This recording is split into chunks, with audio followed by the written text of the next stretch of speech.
बच्चों मैंने आपको पिछली कक्षा में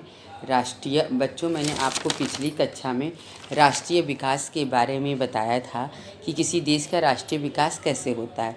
आज हम लोग विभिन्न देशों के राज्यों की तुलना कैसे की जाए, उनके विकास के बारे में तुलना कैसे की जाए। जब अलग अलग लोगों के लिए विकास का लक्ष्य अलग अलग हैं तो हम कैसे कह सकते हैं कि एक वस्तु विकसित है, दूसरी वस्तु विकसित नहीं है। तो जब हम किसी दो वस्तु की तुलना करते हैं तो उसमें कुछ समानताएं कुछ असमानताएं हो सकती हैं। जब हम दो लोगों की दो चीज़ों की बराबरी करेंगे तो उसमें कुछ समानता कुछ असमानता होती है। निर्भर करता है कि हमारा तुलना करने का लक्ष्य क्या है। ये चीज़ इस चीज़ पे निर्भर करता है कि हम उस चीज़ को किस पॉइंट ऑफ व्यू से देखते हैं कि वो चीज़ कैसी है। जैसे एक वर्ग के बहुत सारे बच्चे बैठे हैं, अगर हम तुलना करें बुद्धि, ऊंचाई, स्वास्थ्य के विषय में सबके अलग अलग होंगे। जैसे क्लास में जैसे आप लोग बैठे हैं कक्षा में तो सबकी बुद्धि अलग है, सबके विचार अलग हैं, सबका स्वास्थ्य अलग है, सबकी लंबाई अलग है, मोटाई चौड़ाई अलग है, आप सब लोग का सोचने का तरीका अलग है। तो ये हमारी मानसिकता पर निर्भर करता है और कि हम कैसे करते हैं। जैसे हमें अगर अभी किसी प्रतियोगिता के लिए चुनना हो बच्चों को, तो हम ये देखेंगे कि जो बच्चा उस विषय में अधिक जानकारी रखता हो उसका चयन करेंगे। लेकिन उसमें यह नहीं मायने रखता कि विद्यार्थी की ऊंचाई कम है या ज़्यादा है। क्योंकि हमें प्रतियोगिता के लिए बच्चे को बाहर लेके जाना, देखिए अपने के यहाँ विज्ञान कांग्रेस वगैरह के लिए प्रतियोगिता होती रहती है, या मेहंदी की प्रतियोगिता, कला की प्रतियोगिता जब होती है तो हम लोग उन बच्चों का चयन करते हैं जो बच्चे मेहंदी लगाने में अच्छा लगा लेते हैं, या कला में होता है तो जो बच्चे अच्छी ड्राइंग करते हैं तो हम उनको चुनते हैं। और जो न कि उसमें हम लंबाई चौड़ाई को नहीं देखते हैं।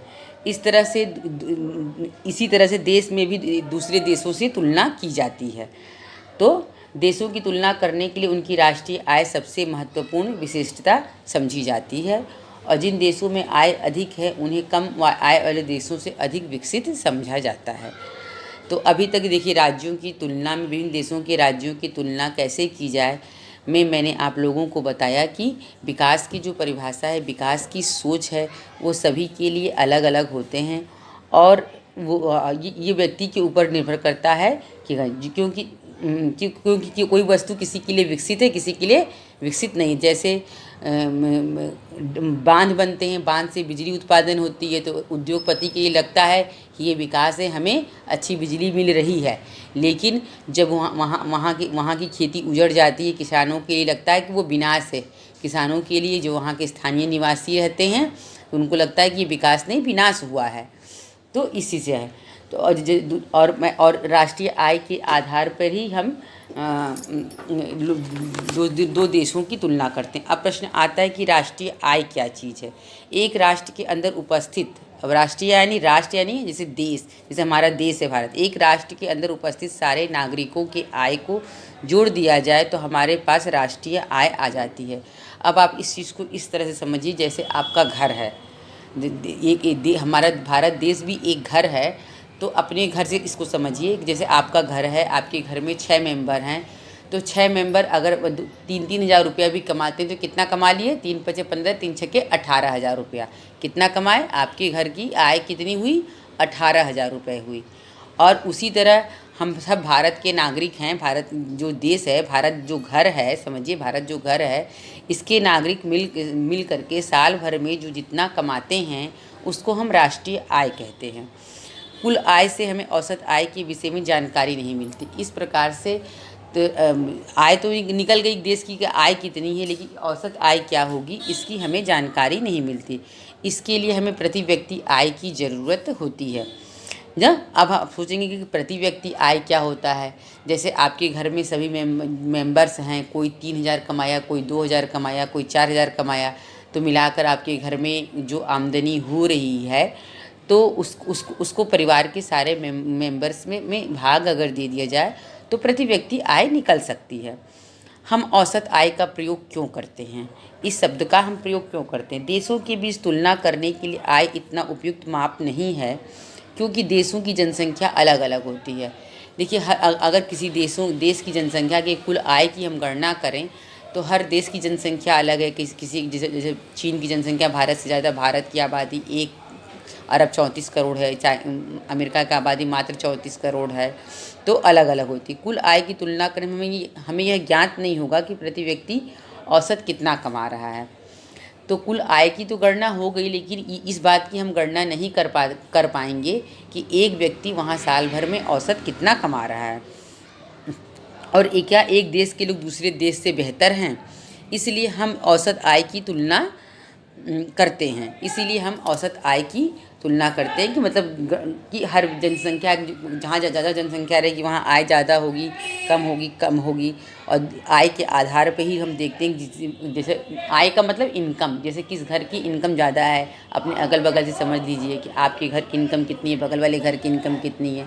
तो जिसकी घर की इनकम ज़्यादा होती है उसके घर के लोगों का जीवन स्तर ऊँचा होता है। उसी तरह देश में भी होता है, जिस देश की आय ज़्यादा होती है उस देश के लोगों का जीवन स्तर बहुत ऊंचा होता है और वो होता है। तो प्रति व्यक्ति औसत आय का हो गया।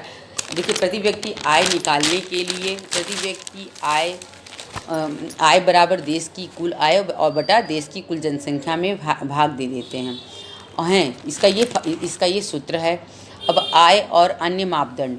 जब हमने व्यक्तिगत आकांक्षाओं और लक्ष्यों को देखा तो पाया कि लोग केवल बेहतर आय के बारे में ही नहीं सोचते, बल्कि अपनी सुरक्षा, दूसरों से आदर और समानता का व्यवहार पाना, आज़ादी इत्यादि लक्ष्यों के बारे में भी सोचते हैं। देखिए, इंसान एक बुद्धिमान प्राणी है, जो सामाजिक प्राणी, जो समाज में रहता है।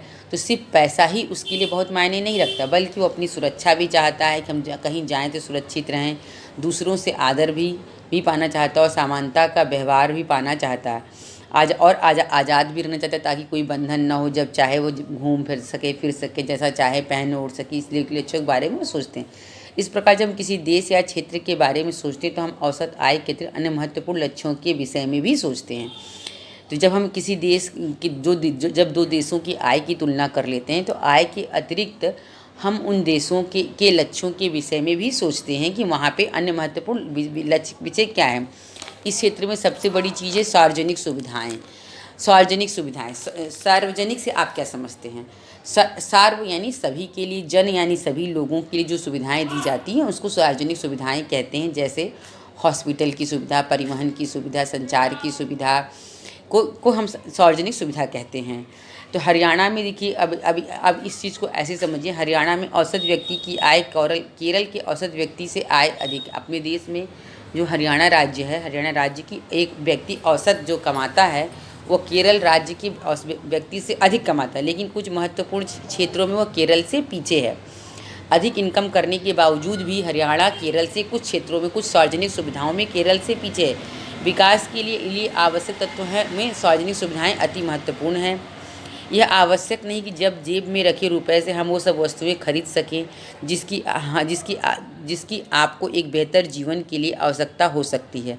जैसे ये ज़रूरी नहीं है कि हमारे पास अगर पैसा है तो हम अपने बेहतर जीवन के लिए सभी वो सारी सुख सुविधाएं जुटा लें जिसकी हमें आवश्यकता महसूस होती है। जैसे हम प्रदूषण मुक्त वातावरण नहीं खरीद सकते। आज की तारीख में इतना ज़्यादा वातावरण प्रदूषित हो चुका है कि अगर हम बहुत भी कितना भी पैसा खर्चा कर दें, लेकिन प्रदूषण मुक्त वातावरण हमें नहीं मिल सकता है। देखिए, अभी दिल्ली में भी 5-6 महीने पहले ही वायु प्रदूषण इतना ज़्यादा बढ़ गया था कि वहाँ सरकार ने स्कूल बंद कर दिए थे और लोग अपने घर में एयर प्यूरीफायर लगा रहे थे, मास्क बांध के चले गए। माना कि आप ऐसे गांव में रहते हैं जहां सिर्फ एक बच्चा स्कूल जाना चाहता है, तो आप स्कूल जा पाएंगे?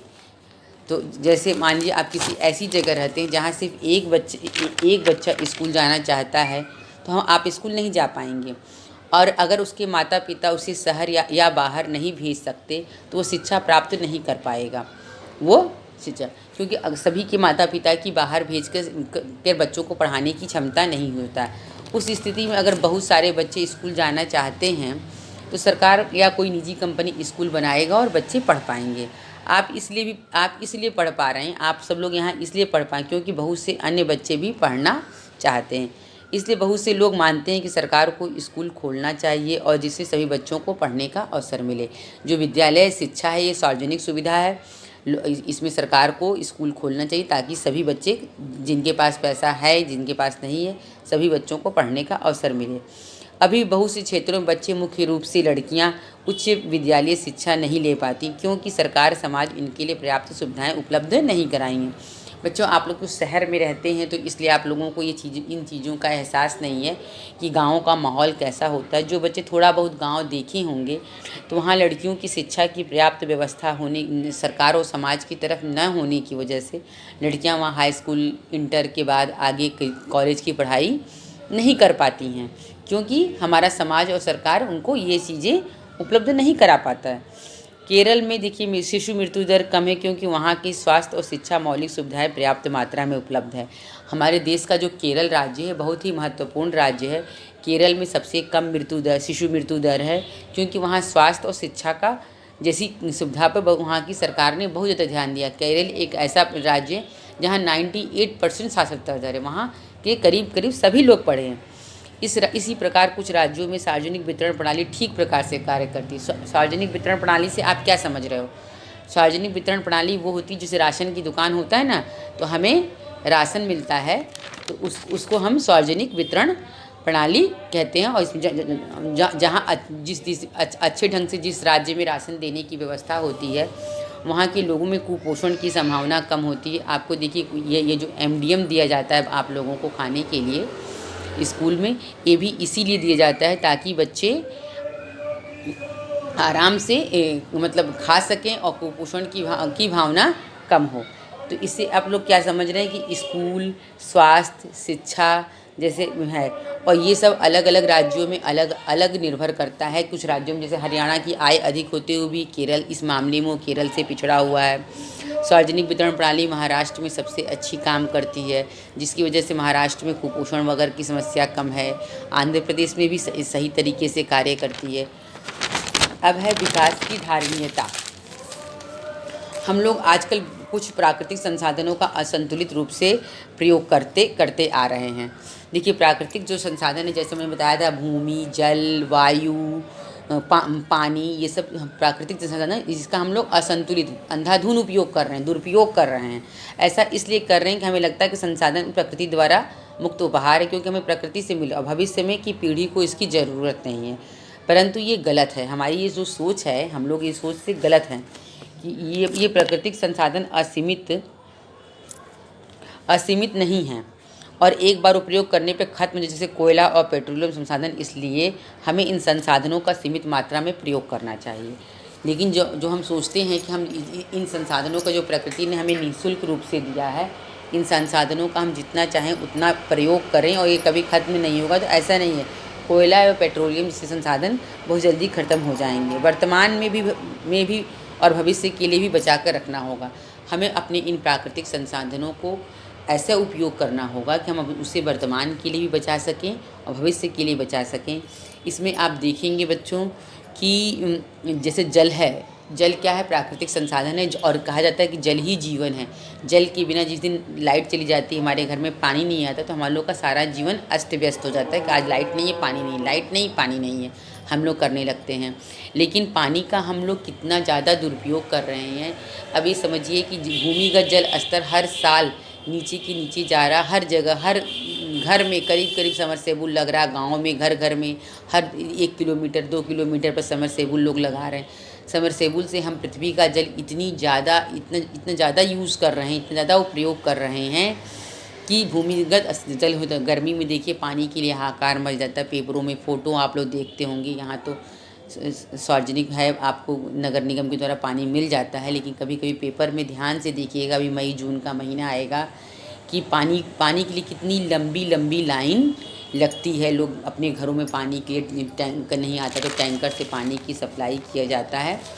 इस तरह से बच्चों आपका ये पाठ समाप्त होता है जिसमें हमने आपको बताया कि विकास की क्या परिभाषा है, विकास क्या वादा करता है और आय और उसके लक्ष्य क्या होते हैं, राष्ट्रीय विकास क्या है, राष्ट्रीय विकास के लिए विभिन्न देशों की तुलना कैसे की जाती है और हम औसत आय और प्रति व्यक्ति आय कैसे निकालते हैं, और सार्वजनिक सुविधाओं के बारे में बताया किन सुविधाओं को हम सार्वजनिक सुविधा कहते हैं, और उसके बाद मैंने आपको विकास की धारणीयता के बारे में बताई कि किसी भी प्राकृतिक